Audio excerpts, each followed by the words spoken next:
We're going to start with England and Thomas Tuchel's World Cup squad, which is due to be announced tomorrow. But news is emerging already this evening, and our football correspondent Rob Dorset joins me on set. He's been sifting through what is true and what isn't true on social media and through various sources and all that. Let's start, though, with a surprise inclusion. Ivan Toney is going to the World Cup with England, and that is a huge surprise. To put it into context, I'd made a list of 44 possibles that might be in this England squad, and I had 16 of those that I thought were definites to make the squad of 26. Ivan Toney wasn't in that 44. Wow. So that tells you how left field this is. Ivan Toney has played a total of 5 minutes of football internationally under this head coach in the 16 months he's been in charge. Now, this is no slight on Ivan Toney. He's been in extraordinary form, 42 goals in 49 games in the Saudi Pro League. He's an extraordinary penalty taker. He's acclimatised to hot conditions because he's playing in the Saudi Pro League, which will be a big benefit for him in the US and Mexico. There are a lot of reasons why you could argue Ivan Toney should be in this England squad. But the fact that Thomas Tuchel hasn't deemed to pick him at any stage in his 16 months, apart from that one occasion in June last year where he was called up for the 2 June fixtures and was ignored for the first game and then came on in the 88th minute when England were 3-1 down against Senegal. Did he have much opportunity to show what he can do in an England shirt at that point? No, he didn't. That's the only football he's played under Thomas Tuchel. So it's in those circumstances that this is such a huge surprise. What does this mean for Ollie Watkins? Could he take 3 genuine strikers? It seems as though he is. I mean, we know that Harry... We don't know until we speak to the England head coach himself tomorrow at 11 o'clock, live on Sky Sports News. We will bring you that news conference and we will have the squad officially confirmed an hour before that at 10 a.m. Until we speak to him, we don't really know. Maybe Harry Kane has an injury that we don't know about. Who knows? And he thinks he needs extra cover. I don't know, but the indications are that Ollie Watkins is going to be included as well, and it will be 3 strikers that England take. And bear in mind, in some of the squads that Tuchel has picked in qualifying, he's only had 1 striker in there. So again, it's a huge change for the England head coach. There are reports elsewhere, credible reports, that both Phil Foden and Cole Palmer have missed out on this squad. 2 world-class players, huge names, that would probably walk into 99.8% of every other team at this World Cup. But there are reports that both of those have been left out. We haven't been able to stand that up ourselves and confirm it, but they are credible reports from good journalists elsewhere that have said that. And that wouldn't be a huge surprise because we know that England have a lot of options at number 10. We know that Jude Bellingham's bound to be in. We know that Morgan Rogers is bound to be in. How many more number 10s could Thomas Tuchel take? OK, I get that. But it doesn't change what an extraordinary night this is. I've never known the night before an England squad announcement for a major tournament to be as chaotic as this, for as much to be leaking out, for as much information and rumour to be out there. And bear in mind, this is under Thomas Tuchel's watch, where he's kept a really tight rein on any team news leaking out. We don't know any team news until an hour or 2 before kick-off for all the qualifying matches. Nothing's leaked out, as it did under his predecessor, Gareth Southgate. And yet this squad is being leaked more than I've ever known. It makes for a really exciting evening, I have to say, but an extraordinary one nonetheless. I'm glad you're here. Anyway, just going back to Foden and Palmer, these rumours that both of them will not be in the squad. Now, I know you said that it's maybe not a big surprise and they're not in great form, but is this also, would this be quite a brave decision? Because if it doesn't go well for England at the World Cup, that's a stick you can really beat Thomas Tuchel with, isn't it? Particularly if England are struggling to create chances, to score goals. 100%. It's a huge call by Thomas Tuchel, but it's one he's seen coming.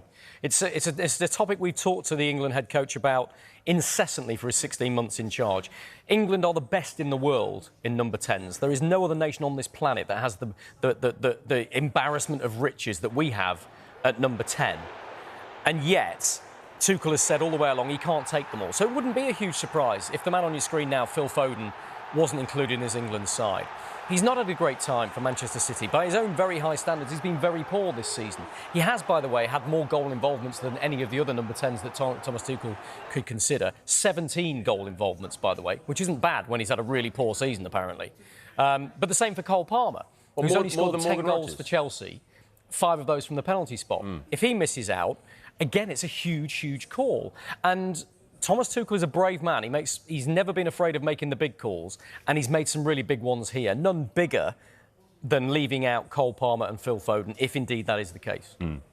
We do know as well that there'll be no Harry Maguire because he's posted himself on social media. What does that tell us about possible defensive options then? Well, we know that Mark Gay, Ezri Konsa, and I would expect Dan Burn to be in the squad. All three of those have been mainstays for Thomas Tuchel. So he's got three centre-backs that are bankers. We know that Harry Maguire has tweeted to confirm that he's not in the squad and said how disappointed he is, but a mark of the man that he's wished the squad the very best of luck. And he's been in outstanding form for Manchester United of late. Started 12 of the last 14 games under Michael Carrick. The only two he missed was because of suspension. He's been brilliant. He was recalled to the England squad in March and played really well then, so I expected him to be in the England squad for this World Cup. He's been in each of the last 4 major tournaments for England, but he's not, and that's a surprise. So if we expect Gay, Konsa and Burn to be in, does that mean John Stones is going to get the nod?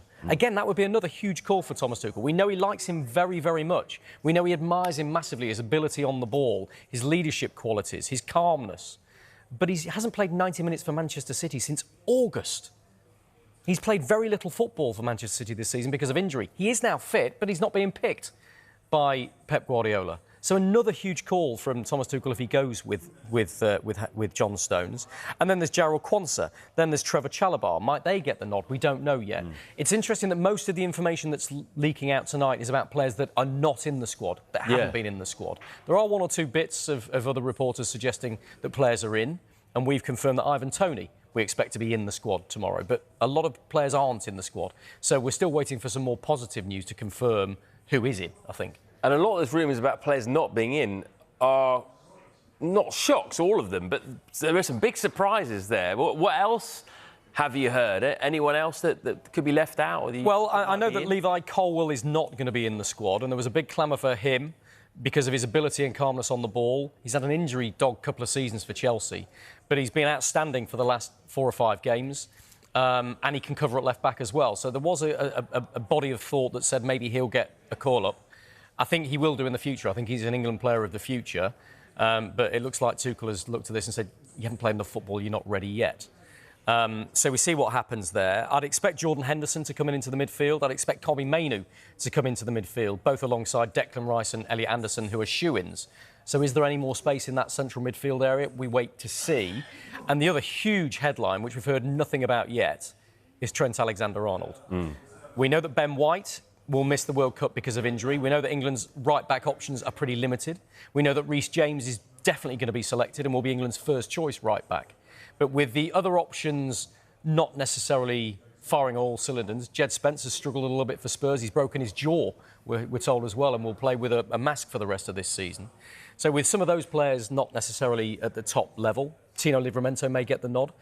Is there a shout for Trent Alexander-Arnold? One of England's best footballers, a generational talent for me in terms of his ability on the ball, but Tuchel has always said, I have question marks about his profile. And what he means by that is that, does Trent Alexander-Arnold offer enough defensively when Tuchel wants his fullbacks to be able to defend as well as go forward? So I still think it's a long shot that Alexander-Arnold will be included, but the way this squad's going, the selections we've seen, the omissions that we've seen already, the day before he actually announces the squad, who knows? Yeah, well, if you're Trent Alexander-Arnold, I mean, he knows by now, I'm sure, but you'd look at Ivan Toney and be like, well, hang on a minute, I might have half a shot here. Absolutely right. And because of Ivan Toney's inclusion, I suspect there'll be a lot of other players who've had their hopes raised. The one thing I would say is, you said there, you're sure he knows.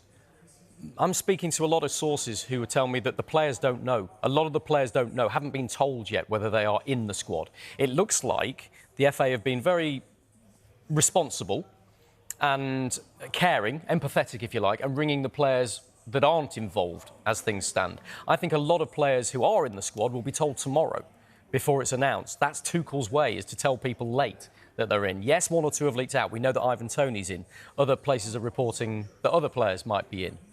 But I think a lot of the players will be told tomorrow. A lot of the rumours that have come out, I've spoken to sources close to those players and they said, we haven't heard, we don't know. Where's this information coming from? I think that's what has made this quite a shambolic evening, a very exciting evening for England supporters and for us in the media. But I think from an FA perspective, they'll be sitting back and going, where's all this come from?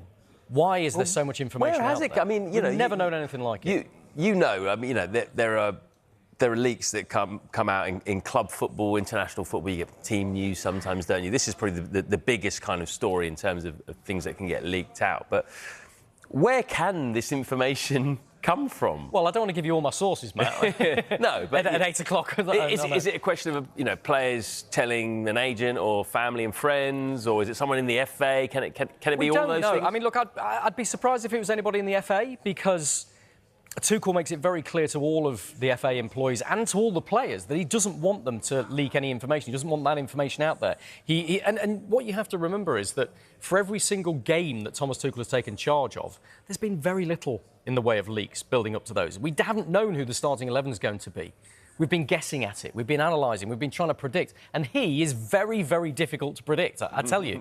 And that's been made more obvious again tonight with the information we're getting about the squad tomorrow. So I don't know where these leaks are coming from. I don't think a lot of it is coming from the players themselves, apart from some of those players who have been told that they're not included, and they've gone on the front foot and got the message out there. Where the information is coming from about those that are included in the squad, I'm not entirely sure. But I've never known anything like it. Wow. I really haven't. Wow, man, it's given us loads to talk about tonight, which I'm very happy about anyway. Look, we don't know the full story yet, but we know it's going to be a lively press conference tomorrow. So as it stands, I mean, might get some more incredible news coming soon, but as it stands, where are you going to start with Tuchel tomorrow? I think, look, we broke it on Sky Sports News that Ivan Toney is in this squad. I think that is the most extraordinary story. If Phil Foden and Cole Palmer are not included, that's a huge headline. But it's not a huge surprise, because we know all the way along that England have had too many options at number 10, and Tuchel has said he's not shy of leaving some of the big names out. But Ivan Toney's inclusion from nowhere, having not been involved with England for 16 months while Thomas Tuchel was in charge, having played only 5 minutes of international football under that head coach, for him to come from nowhere and go straight into a World Cup squad, I think is an extraordinary story. So that might be where we start. But let's see what happens, because there's so many big stories, so many headlines that we've already heard, with probably more to come. Do you know what would be interesting is if tomorrow you ask him and he says, well, I was always going to pick him, I know what he can do, so I just didn't need to see him. He may well say that. He said that a lot about a lot of players, that he doesn't need to see them. He said all the way along he doesn't need to see Trent Alexander-Arnold because he knows what he's capable of. Could say the same about him, couldn't he? Could be in. Right, we're jumping the gun here. We're getting a bit excited. But that's how every England football supporter is, and every club supporter tonight, wondering if their man's in. It's an extraordinary night. It's an exciting night, and I've never seen anything like it before. It's unprecedented, I think. On the evening before an England squad announcement, before a major tournament where England are amongst the favourites to win it, it's been extraordinary. And we haven't even had the main event yet. Yeah, incredible. Great work, Rob. Get back on your phone. Get back on your sources. Do my best. Do my best. Well, back in February, Vicky Gomersall travelled to Saudi Arabia to sit down with Ivan Toney, where he talked about how much of a dream it would be to feature in Tuchel's World Cup squad. Yeah, it would be a big dream to play at the World Cup.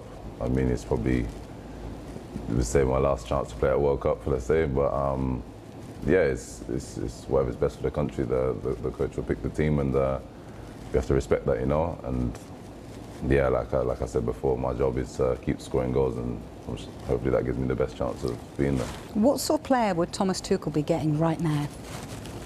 I think myself, over the last couple of years, I've become much fitter. I think my stats will speak for themselves. My running stats are high also. So, like I said, and that goes with the moment where I said, I don't want to just sit back and relax and say, oh, it's on a big salary, you can just chill. That's far from that. I'm working harder, my stats show it.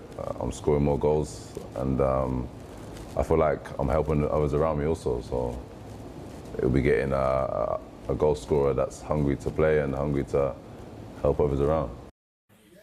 Darren Bent narrowly missed out on England's World Cup squad in 2010. He's surprised at Toney's inclusion and is unsure where that leaves Ollie Watkins, despite an impressive run of form. Yeah, it surprises me. It really does. I mean, listen, I like Ivan Toney. I think he's a top striker. 42 goals this season as well. But it has come out of nowhere, because I thought a lot of the players who got left out of the last squad, I almost felt like that was it. in terms of Thomas Tuchel's selection, and the fact that he's opted to go for Ivan Toney, what we're hearing, Ivan Toney, I think is absolutely incredible. And again, some of the names we're hearing that have been kind of leaked that are not going to the World Cup, or not going to be in his squad, is surprising me. But the fact he's opted for Ivan Toney, I genuinely thought, not that his England career was over, but it just felt like maybe Thomas Tuchel wanted to play, or go for players maybe more in a more competitive league. But the fact he's opted to go for Ivan Toney, which I think, listen, I've got no issue with it. I think 42 goals this season has been incredible. I'm a big fan of Ivan Toney's, and if he is in the squad, I think that's fantastic, and well done to him. I don't think you can take 3 out-and-out strikers, because we've seen in previous tournaments, Harry Kane seems to play the majority of the minutes, and then you might get, if they need a change, maybe the second striker coming on. We saw certainly in the last tournament with Ollie Watkins coming on in that semi-final and scoring the goal against the Netherlands. But you're right, for Ollie Watkins, I thought he reacted really well to being left out of Thomas Tuchel's last squad. His form's good. He's obviously just won a European trophy as well. Played a big part in Aston Villa kind of getting Champions League football again via finishing in the top 6 this season and winning the Europa League. But the fact that that Ivan Toney seems to be in it, I can't see Thomas Tuchel picking 3 out-and-out strikers. And of course, when you think about Rashford and Gordon, who may be in the squad, both of them this season have been deployed in that centre-forward role as well. So, yeah, the Ivan Toney situation surprised me. But Ollie Watkins, I'm not quite sure what's going to happen with him. About Manchester United, well, they've already secured a third-place finish, haven't they, and finished their Premier League season at Brighton on Sunday. Now, Michael Carrick has been speaking to the media ahead of that game. Our reporter, Daniel Kahn, was asking the questions. Dan, we'll get to Carrick's press conference in just a moment, but look, we've got to get to this first, haven't we? Because Harry Maguire confirmed he's been left out of the England World Cup squad. What did you make of that news? Look, some of us are still here at Carrington, as you can tell, Vicky, when that news came through. And I have to say, amongst the Manchester press pack, we were all incredibly surprised when that statement came through, confirming that he wouldn't be part of Thomas Tuchel's plans this summer. Now, that's partly because he was involved in March in those internationals, his first appearances for England for a few years, having missed the last tournament through injury. But then also the surprise amongst the Manchester press pack, because Harry Maguire has come back once again in his United career to really return to some top form this season. I mean, he missed quite a few games, it has to be said, in November and December through injury, but he's had some fantastic moments in the last 18 months at this club. His winner at Anfield, for example, earlier in the season. Since Michael Carrick has come back to the club, he's spoken numerous times about how important his experience, how important his just abilities have been at the age he's at and the stage he is at in his career. So I have to say there was a bit of a collective gasp here in Carrington among the press pack. And Harry Maguire also spoke to us at the beginning of April when United went away to Dublin for a training camp. He talked about how desperate he was to be part of Thomas Tuchel's plans this summer, because he thought it would be his last opportunity at a World Cup. And unfortunately for him, that's not going to be the case this summer. Yeah, I mean, you've had the pleasure of talking to him personally, so too have I. I know what he's like, and he's been such a well-loved figure for fans in tournaments over the years. How difficult will this be for him personally, do you think, Dan? Yeah, absolutely, Vicky. I mean, he said it in his statement, which I think is so unique to hear from players like that, so honest. And he talked about how gutted he is. And that's because his England career, having really started in 2018 and again at 2021, but then having, as I mentioned, missed out on the last tournament with a calf injury. He missed the end of United season that year as well. I think it now feels disappointment after disappointment, but also really feeling like he's had so many good moments in a Manchester United shirt that ultimately hasn't resulted in that call-up to Thomas Tuchel's team this summer. And I think he will feel aggrieved, because I don't think, you know, being part of a Manchester United team who were 6th, 7th in January, who have risen all the way to 3rd, while also beating some of the top teams across the league. Now, I know it's not just judged on that, but he's been playing for one of the best informed teams over the last 6 months, beating as well the likes of Arsenal, Liverpool, Manchester City as well. So you can understand why he'll feel very frustrated. And I can tell you about another player, Vicky, just while we're on the subject. As I understand it, Luke Shaw is also not part of Thomas Tuchel's plans this summer. He won't be part of the World Cup squad. Maybe he was seen to have an outside chance. It won't be maybe too much of a surprise in that area, but having featured in every Premier League game for Manchester United this season, maybe putting some injury concerns behind. Heard you talking about left-backs just before you came to me, so just wanted to let you know as well, Luke Shaw will not be part of Thomas Tuchel's squad this summer as well. OK, thank you for that bit of breaking news as well. I mean, I'm guessing Harry Maguire will look for a bit of an arm around from Michael Carrick, no doubt. Let's talk about him then, because what's the latest on his permanent United contract there? Yeah, I have to say, slightly uneventful this afternoon. Vicky, hearing from Michael Carrick, he said, look, there will be clarity, as he has said in recent weeks, come the end of the season. He said it